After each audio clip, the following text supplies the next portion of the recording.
थाली का मन किया उज्जैन में तो महाकाल से मंगा लिया। नमस्कार, मैं निधि रतन। आप देख रहे हैं नेशनल दस्तक तस्वीर भारत की। आपने कभी ऑनलाइन ऑर्डर किया है खाना? जोमेटो से, स्विगी से, तमाम वेबसाइट से, लेकिन अब उन पर गाज गिर चुकी है, या यूं कहें अब शायद उन पर ठप्पा लगने वाला है या उन पर ताला लगने वाला है। ऐसी ही घटना हमारे सामने आ रही है जोमेटो से। इससे पहले घटना थी कि लखनऊ में किस तरीके से जोमेटो बॉय को पीटा गया था। वैसी ही घटना आ रही है, एक बॉलीवुड एक्टर है ऋतिक रोशन। उन्होंने जोमेटो का ऐड किया और उस जोमेटो ऐड को करने के बाद उनका विरोध पूरे देश भर में होने लगा और जोमेटो कंपनी का बायकॉट कर रहे हैं लोग। वो लोग जिनकी भावनाएं, जिनके सेंटिमेंट्स हर छोटी छोटी बातों पे आहत हो जाते हैं, हर छोटी छोटी बातों पे उनकी भावनाओं को ठेस पहुंचती है। ऐसा ही फिर से कुछ हुआ उन मनुवादी ब्राह्मणवादी समाज को, फिर से उनको तकलीफ हो गई। जब आप जानेंगे पूरी खबर तो आपको सोच के हैरानी होगी कि आखिर हम कैसे देश में रह रहे हैं और किन चीजों पे हम अपनी भावनाओं को आहत कर लेते हैं और देश में सेंसिटिव मुद्दों पे हम अपने मुंह पर ताले लगा लेते हैं। सबसे पहले ये ऐड देखिए। थाली का मन किया उज्जैन में तो महाकाल से मंगा लिया। ये ऐड में बॉलीवुड एक्टर ऋतिक रोशन है। उन्होंने जोमेटो का ऐड किया। वो इस ऐड में कहते हैं कि थाली खाने का मन था और थाली उज्जैन के महाकाल से मंगा ली। इसका देश में विरोध होने लगा। इस लाइन में जो आस्था जुड़ी है लोगों की, ये कह सकते हैं जो मनुवादी पाखंडवादी लोग हैं, उनको एक नया मुद्दा मिल गया हिंदू मुसलमान करने का। एक नया मुद्दा मिल गया इस देश में मीडिया को काम पे लगाने का, क्योंकि मीडिया को तो ऐसे ही मुद्दे दिखाने में मजा आता है। जोमेटो कंपनी को बंद करने के लिए लोग ट्रेंड कर रहे हैं ट्विटर पे, बायकॉट जोमेटो। जोमेटो के इस ऐड ने पूरे देश में हाहाकार मचा दिया है और महाकाल मंदिर के पुजारी का कहना है कि कंपनी अगर किसी दूसरे समुदाय के लोगों की होती तो हम उसमें आग लगा देते। नॉनवेज बेचने वाली ऑनलाइन कंपनी वो हमारे महाकाल की बात करें शोभा नहीं देता, लेकिन ब्राह्मण समाज का व्यक्ति, मनुवादी समाज का व्यक्ति, पाखंडवादी समाज का व्यक्ति सामूहिक बलात्कार कर लेता है एक 3 महीने की गर्भवती महिला का।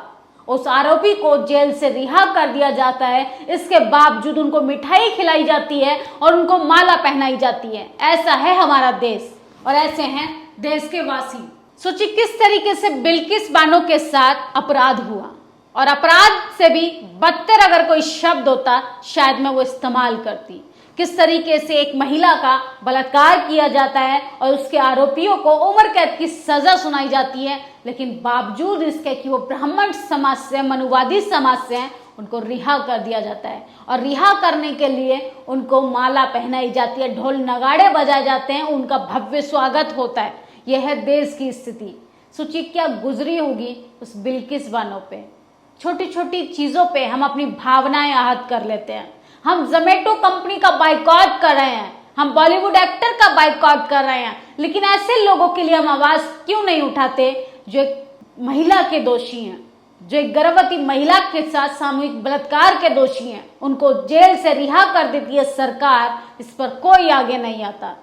आखिर बिल्किस बानो जो वो मुस्लिम थी या महिला थी, पहले आपको यह तय करना पड़ेगा। अगर आप ये सोचकर बैठे कि वो मुस्लिम महिला थी, हमें उसके लिए आवाज नहीं उठानी चाहिए, तो आप बैठे रहिए खामोश। आप झूठी भावनाओं को आहत करते रहिए। आप जोमेटो जैसे, अब तमाम ऐसे सेंसिटिव मुद्दों पर अपनी भावनाएं आहत कीजिए जो आपकी रोजी रोटी से नहीं जुड़ी, जो आपकी इज्जत से नहीं जुड़ी, जो आपकी बहन बेटी डिग्निटी से नहीं जुड़ी, क्योंकि इस देश में भावनाओं के नाम पे लोगों की आत्मा मर चुकी है। अपनी सोई हुई आत्मा को जगाइए। और जिस तरीके से जोमेटो का बायकॉट हो रहा है, इससे आप कोई उपलब्धि हासिल नहीं कर लेंगे। जैसे चाइनीज ऐप का हम विरोध कर उनको बैन तो करा दिए, लेकिन आज भी चाइना हमारे बॉर्डर पे घुसे जा रहा है। चाइना भारत के सीमा पर लगातार अपना वर्चस्व लहरा रहा है, लेकिन देश की स्थिति क्या है? देश की स्थिति धर्म के नाम पे, भावनाओं के नाम पे, आडंबरों के नाम पे, पाखंड के नाम पे आहत हो रही हैं लोगों की भावनाएं। महंगाई के नाम पे, बलात्कार के नाम पे, भ्रष्टाचार के नाम पे, सरकार से सवाल करने के नाम पे हम सब खामोश हो जाते हैं। आखिर क्यों? रोजगार जरूरी नहीं है, रोटी जरूरी नहीं है, यह हमारी भावनाएं इतनी कमजोर है कि छोटी छोटी बातों पे हम भावनाएं आहत कर लेते हैं। सोचिए, एक मंदिर का पुजारी का स्टेटमेंट है कि ये कंपनी किसी अलग समुदाय की होती तो हम उसमें आग लगा देते। क्या इन पे देशद्रोह का मामला दर्ज नहीं होना चाहिए, या इन पे भड़काऊ भाषण देने पे मामला दर्ज नहीं होना चाहिए? सोचिए किस तरीके से लोग धर्म के आड़ में किस तरीके की हिंसा को बढ़ावा देते हैं। ये हमें समझने की जरूरत है, जागरूक होने की जरूरत है। और ऐसा ही कुछ हुआ जन्माष्टमी के दिन। श्री कृष्ण की पेंटिंग बेच रही है अमेजन। अश्लील पेंटिंग के विरोध में लोगों की भावनाएं आहत हो गई और अमेजन का बाइकआउट करने लगे। लेकिन हम उन मुद्दों पे कब बात करेंगे, हमारी भावनाएं उन मुद्दों पे कब आहत होंगी जो हमारे लिए जरूरी, जो हमारे समाज के लिए जरूरी है, जो हमारे देश के लिए जरूरी है, जो हमारी बहन बेटियों की इज्जत के लिए जरूरी है। बिल्किश बानो केस में भाजपा विधायक CK राहुल को ब्राह्मण समाज की परिभाषा बताने के लिए धन्यवाद। संघीय महिलाएं और हिंदू महासभा से अनुरोध है कि समस्तीपुर के इस बलात्कारी को सम्मानित करें। समस्तीपुर में एक ब्राह्मण समाज के पुरुष ने अपनी ही बेटी का बलात्कार किया और वो पिछले 6 साल से वो अपनी ही बेटी का रेप कर रहा था। यह है भारत की तस्वीर। लेकिन क्या कहते हैं ना, ब्राह्मण कोई भी कर्म कर ले वो कर्मों से क्या, वो जन्म से सर्वश्रेष्ठ है। ये आपके दिमाग में बिठाया गया है। ये बहुजन समाज को कमजोर करने के लिए दिखाया जाता है ताकि बहुजन समाज सोशल जस्टिस की बात ना कर सके, अपने अधिकारों पे बात ना कर सके। इसलिए अपनी भावनाओं को कंट्रोल में रखिए और उन फालतू चीजों पे अपनी भावनाओं को आहत करना कम कीजिए जो आपकी रोजी रोटी से नहीं जुड़ी। इस देश के करोड़ों लोगों को भटकाने का काम कर रही है आपकी भावना, आस्था और पाखंडवाद। उनके लिए रोजी रोटी जरूरी है, उनके लिए रोजगार जरूरी है। इसलिए अच्छा होगा कि हम बात रोजगार पे करें, महंगाई पे करें, भ्रष्टाचार पे करें, सरकार के झूठे वादों पे करें, क्योंकि लगातार इस देश में डेमोक्रेसी का हनन हो रहा है, इस देश में संविधान खतरे में, इस देश में मानव अधिकार खतरे में। लेकिन आपकी जो भावनाएं हैं वो बहुत ही ज्यादा कमजोर है। महाकाल से खाना ऑर्डर करने के ऐड पर भावना आहत हो जाती है। बच्ची का बलात्कार कर लिया जाता है।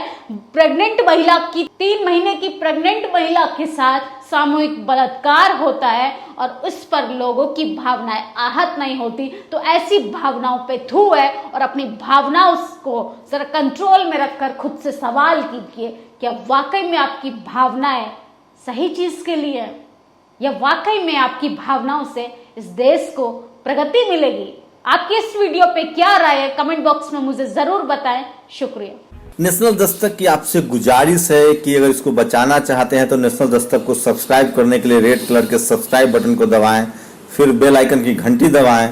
नेशनल दस्तक को बचाने के लिए बहुत जरूरी है कि हर खबर को शेयर करें, लाइक करें, कमेंट जरूर करें।